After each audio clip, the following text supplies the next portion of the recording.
amazing nominee of the Vigo Award International 2018 in Winnipeg, and I would let her introduce herself to you. Thank you, Green. Welcome to Winnipeg. My you. name is Shelley Glover, and I live here in Winnipeg, was raised here in Winnipeg, and gotta give a plug in for our Jets. Go Jets, go. I love Jets. I watch some of their games. Do you play any of them?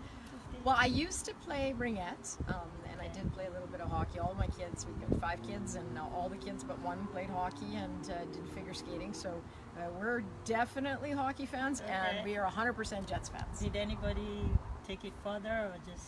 Well, Jason For was, yeah, they did it for fun, but Jason, he tried out, I think, for the Wheat Kings, but it wasn't what was of most interest to him. So, but we're proud of all of them. Okay. Yeah. Diving right into our questions, I read about your story, and one thing that stood out for me is being a mom, a wife, a professional. You're still very, very involved in the community. How did you balance all of that? Well, balance is sometimes difficult.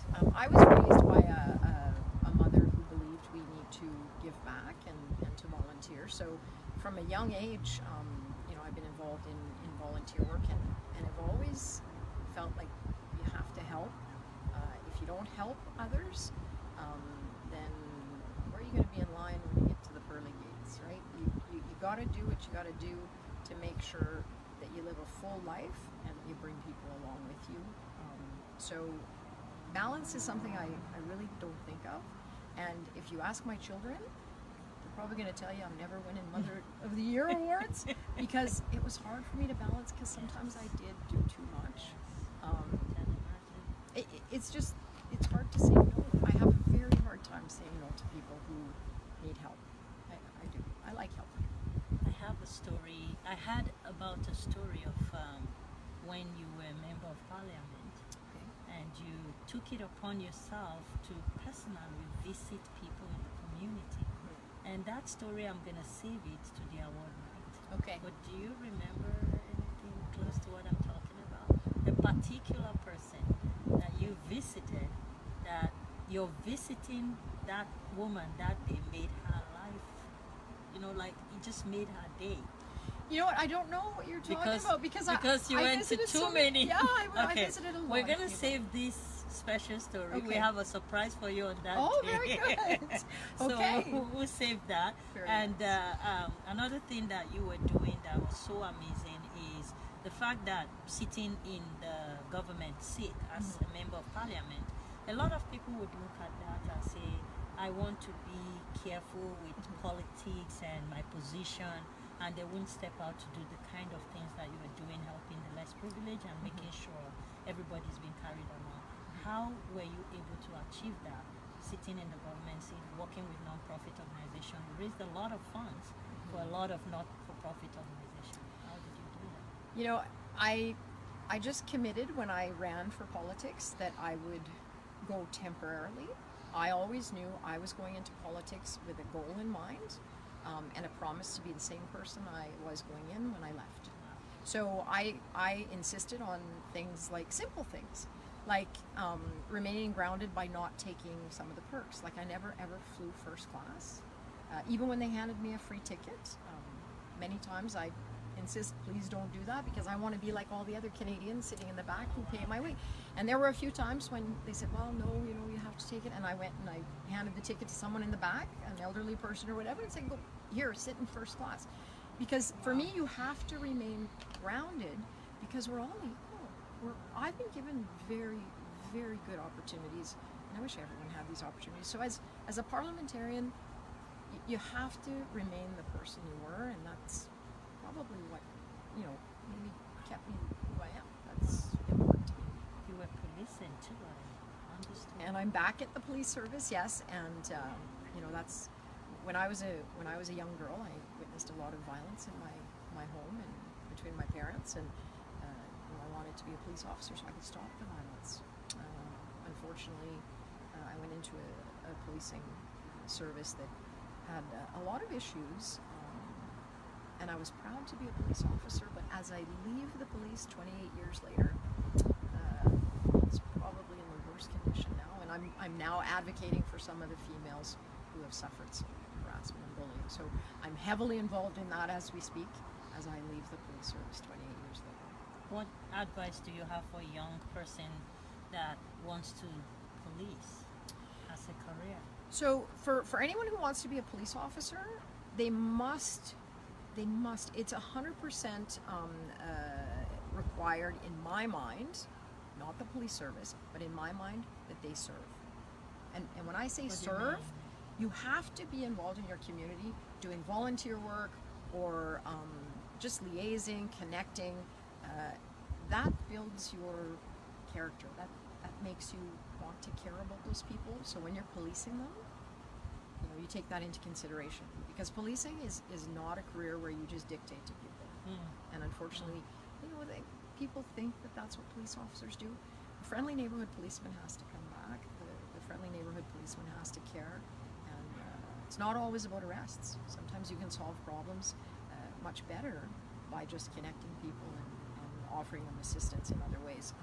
Arrest is, in my mind, generally the last course of action if you can solve things in other ways. So for young people who want to be police officers, you better connect with your community, you better care about your community, or you're going into the wrong line of business. You really are. We're not there to serve quotas, we're there to serve people. Amazing.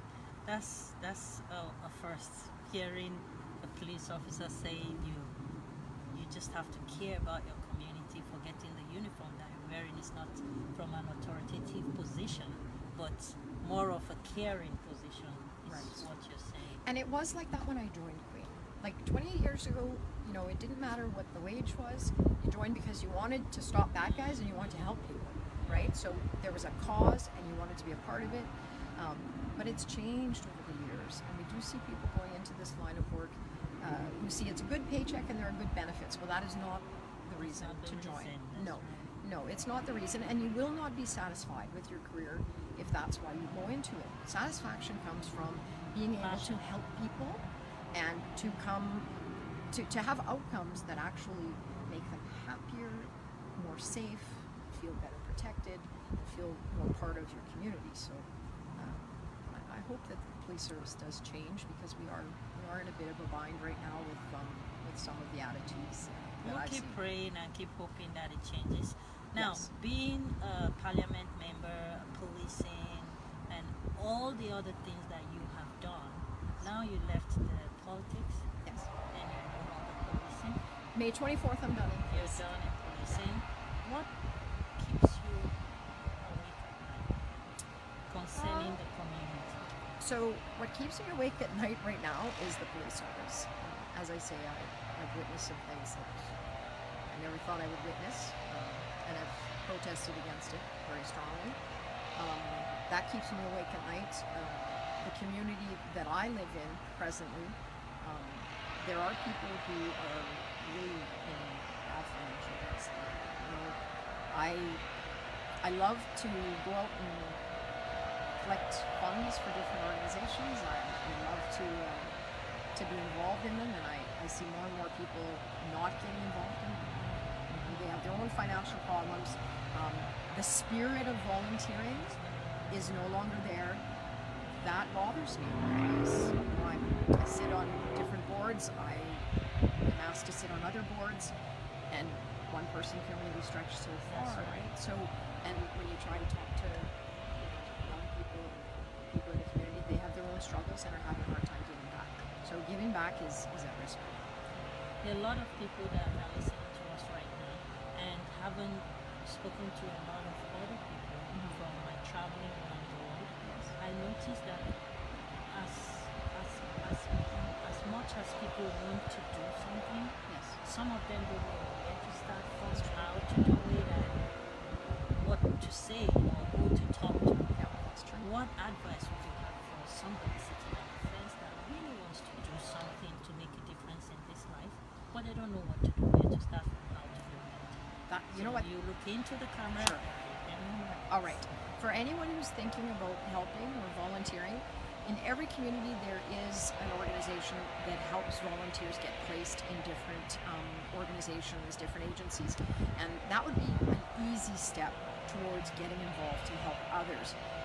But you can also just listen to the stories of people in your churches, in your community centers.